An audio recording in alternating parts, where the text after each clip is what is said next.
Hello friends, இந்த நெக்கை பாருங்கள். நான் இந்த ஷேப்புக்கு ஏற்ற மாதிரி கட் பண்ணி எடுத்துடுறேன். எடுத்துகிட்டு நம்ம ஃபஸ்ட்டே நாட்டை ஸ்டிச் பண்ணிடணும். எந்த இடத்துல நம்ம நாட்டை தைக்க போகிறோமோ அந்த இடத்துல நம்ம நாட்டை ஃபஸ்ட்டு ஜாயின் பண்ணிடணும். இப்போ நான் 2 சைடும் ஜாயின் பண்ணிட்டேன். அதுக்கு மேலே லைனிங் கிளாத்தை வைக்கணும்.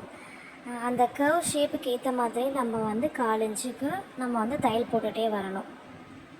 இப்போ இந்த மாதிரி தையல் போட்டு எடுத்துகிட்டு நம்ம மேலே இருக்க கிளாத்தை கட் பண்ணி எடுக்க போகிறோம். கட் பண்ணி எடுத்து அந்த எட்ஜஸ் இருக்குது பார்த்திங்களா, அங்கெல்லாம் சிசர் வச்சு ஷார்ப் பண்ணி விட்டுறோம். ஏன்னா அப்போ தான் திருப்பறதுக்கு நம்மளுக்கு ஈஸியாக வரும். இப்போ இந்த மாதிரி பொறுமையாக திருப்பினீங்கன்னா அந்த ஷேப் கரெக்டாக நம்மளுக்கு வந்துடும். நான் உங்களுக்கு திருப்பிட்டு எப்படி இருக்குன்னு காட்டுறேன் பாருங்கள். இந்த மாதிரி நம்மளுக்கு அந்த ஷேப் கிடச்சிருக்கு. இப்போ இதில் எப்படி நான் ஒர்க் பண்ண போகிறேன்னு பாருங்கள். நான் ஒரு 1.5 இன்ச்சுக்கு எல்லாத்தையும் மார்க் பண்ணி எடுத்துக்கிறேன். அது எதுக்குன்னா அங்கே தான் நம்ம ஒரு டிசைன் கொடுக்க போகிறோம். பார்த்திங்கன்னா சுற்றி 1.5 இன்ச்சுக்கு மார்க் பண்ணியாச்சு. இப்போ கிளாத்தை நான் ஒரு 2 இன்ச்சுக்கு கட் பண்ணி வச்சுருக்கேன். இதை நம்ம ஸ்டிச் பண்ணிவிட்டு நம்ம இப்போ போல் நாட்டு திருப்போம் பார்த்திங்களா, அந்த மாதிரி திருப்பி எடுத்துக்கணும்.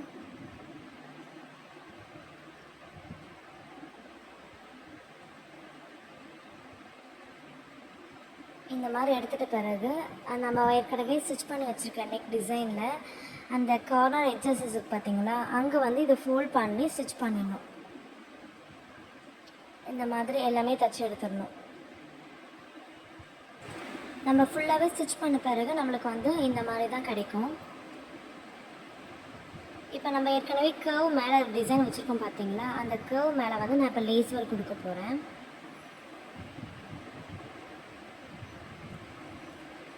இப்போ பாருங்கள், இந்த மாதிரி எல்லாமே நம்ம இந்த மாதிரி லேஸ் ஃபுல்லாக ஸ்டிச் பண்ணி எடுத்துடணும்.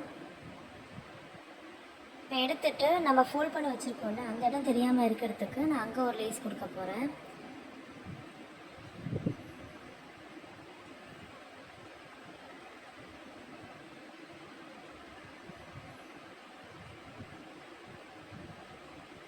இந்த மாதிரி 4 இன்ச்சு லேஸ் இங்கே வச்சு நம்ம அந்த தைச்சிருக்கிறது தெரியாமல் இருக்கிறதுக்கு இதை வச்சு ஜாயின் பண்ணிடலாம்.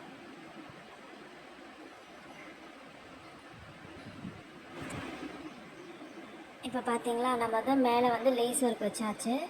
இப்போ நம்ம கர்வ் ஷேப் கொடுத்துருக்கோம் பார்த்தீங்களா, அது நம்ம இன்னும் தைக்கலை. அந்த இடத்துல நம்ம பீட் ஒர்க் கொடுக்க போகிறோம். பீட் ஒர்க் பண்ணிவிட்டு எப்படி இருக்குன்னு பாருங்கள். இப்போ பாருங்கள், பீட் ஒர்க் எல்லாம் கொடுத்து முடிச்சாச்சு. ப்ளவுஸும் ஃபினிஷ்டு.